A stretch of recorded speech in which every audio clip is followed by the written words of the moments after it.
Oh, hello. Welcome. I'm Halcyon, and this is the weekly Hug Nation broadcast. It is a once a week live recorded live on Facebook and then edited slightly, enhanced audio and video so that it can go on YouTube and iTunes. It is a chance for me to process what I am processing this week in a public way, to go through the thoughts of the week, the lessons of the week, things I'm reminded of, and possibly there is something in what I'm going through that is similar to what you're going through, or is a data point that can help you to process the things that you're going through as well. Right now is a time in the world when we're going through stuff. If you are not going through stuff right now, then you are fighting against the tide. And spoiler alert, that is not a good tactic. You can build a moat, you can build a seawall, but eventually that tide is going to win. So deal with the erosion, figure things out, and go with the flow. Float more and steer less. And even if sometimes we're hitting some rapids right now and we're getting knocked around, that's exactly where we need to be. And hopefully we can show compassion towards one another. We can share our journeys. We can meet each other where we're at, lift each other up, and heal. Direction, not distance. This is an idea that I have spoken about many times over the years, and every time I speak about it, it is because I need to hear it. Direction, not distance is the idea that be more focused on the direction you're heading rather than how far you're going. So if you are going to be focused on litter and trash and leaving no trace, focus on each step of your journey, each piece of trash that you pick up, rather than the goal to rid the world of trash. Because if you try to get too focused on how much you're doing and how far there is to go and how big the problem is and how much is needed and how much you need to do, then every day you will end the day failing. Same is true with working to address homelessness. If your goal is to end homelessness or fight homelessness, then every day you are going to end failing. And over time, that will deplete you. But if you can instead go, what direction am I heading? I'm heading towards trying to alleviate suffering in whatever way. And so in the direction of homeless, I'm going to give this person a sandwich. That's the right direction. Win. Another sandwich. Win. Another sandwich. Win. And in that philosophy, with that objective, you can end the day with 100 victories under your belt.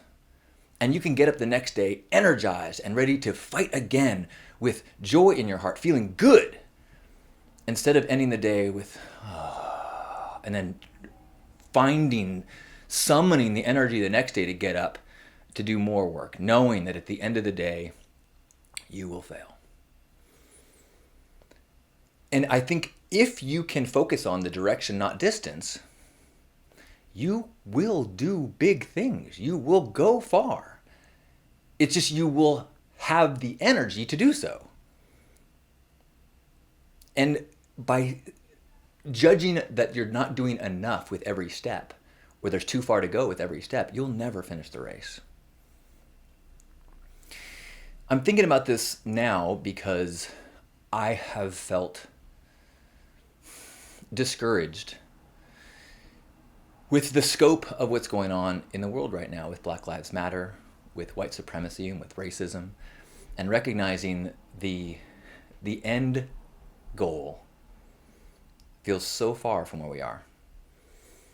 Even in my own life, in my own opportunities, in my own personal growth, it feels daunting.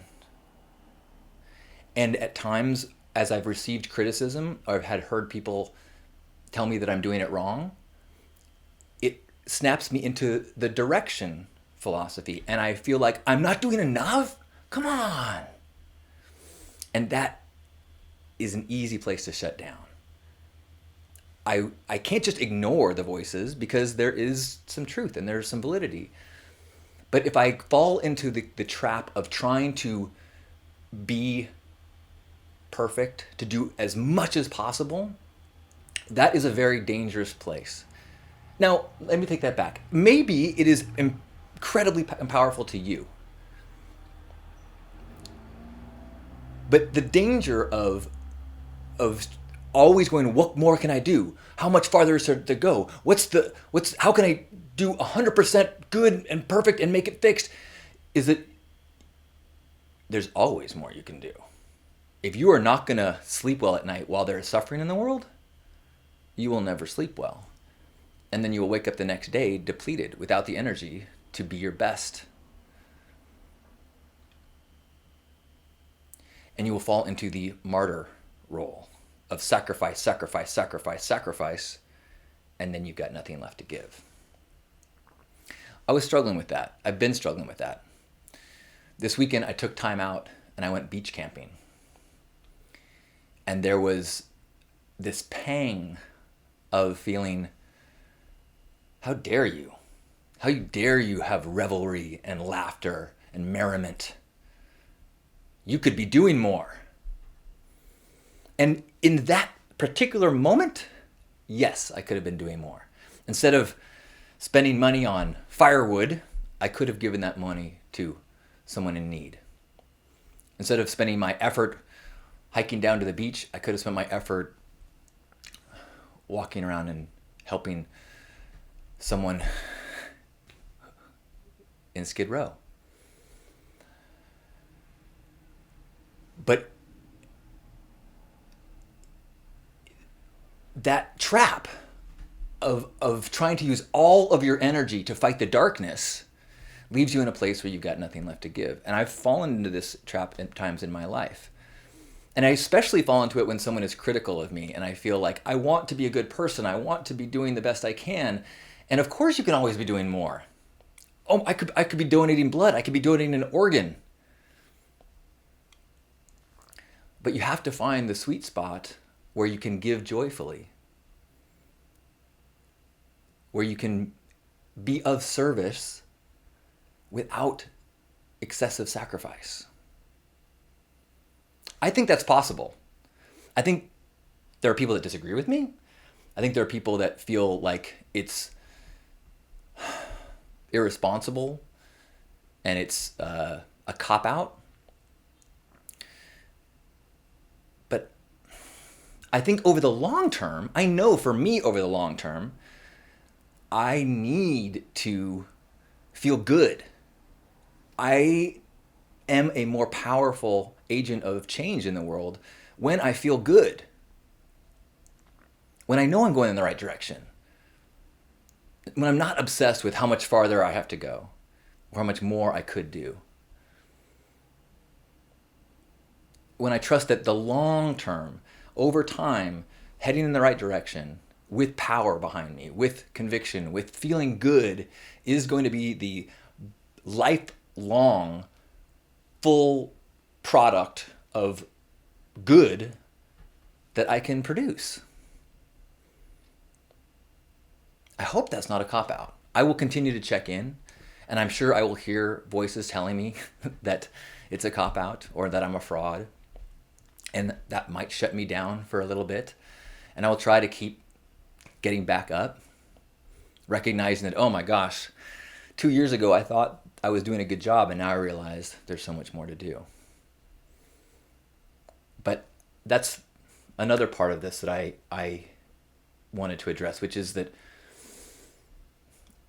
I believe the most powerful motivator for doing good and making change is feeling good, is pursuing joy, is pursuing the feeling of being a good person, as opposed to fleeing guilt and shame. Now, guilt and shame and anger are very powerful motivators. And if that is what works to get you in action, fantastic.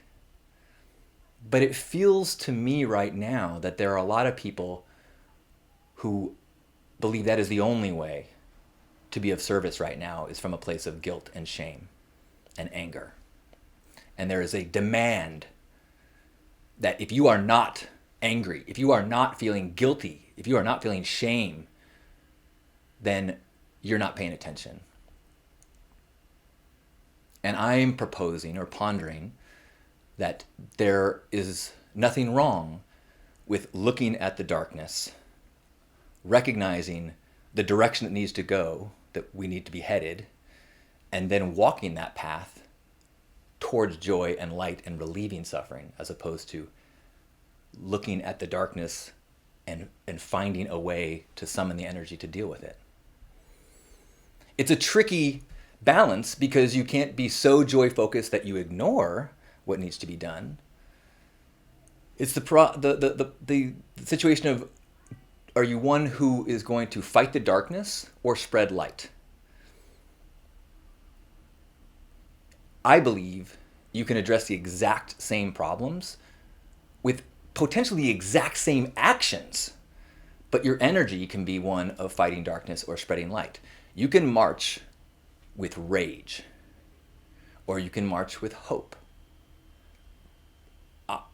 Whatever. I'm not saying that either one is better or worse. I'm saying that we should make space for everyone to march in the way that they feel internally motivated to march, and not be pressured.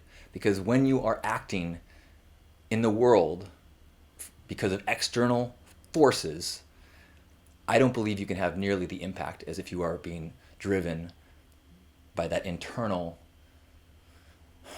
drive towards being your truth. And if that's anger that gets you there, you go. If that is a desire for spreading joy, go. And hopefully we can find compassion towards one another as we are going in the same direction. I believe there is a need to look at the darkness. I do not believe it is necessary to feel guilt and shame about it. We can look at where we've been, recognize it's wrong, and with our heads high, know that we are walking towards a better future. Being better ourselves, expecting more from others, and doing so with compassion and love. So I hope you are aligned in the right direction, and you forgive yourself for whatever distance you need to go, and know that you are exactly where you need to be. And if we can gently push ourselves and be the beacons of light, we will continually eliminate the darkness in the world. Thank you. I love you.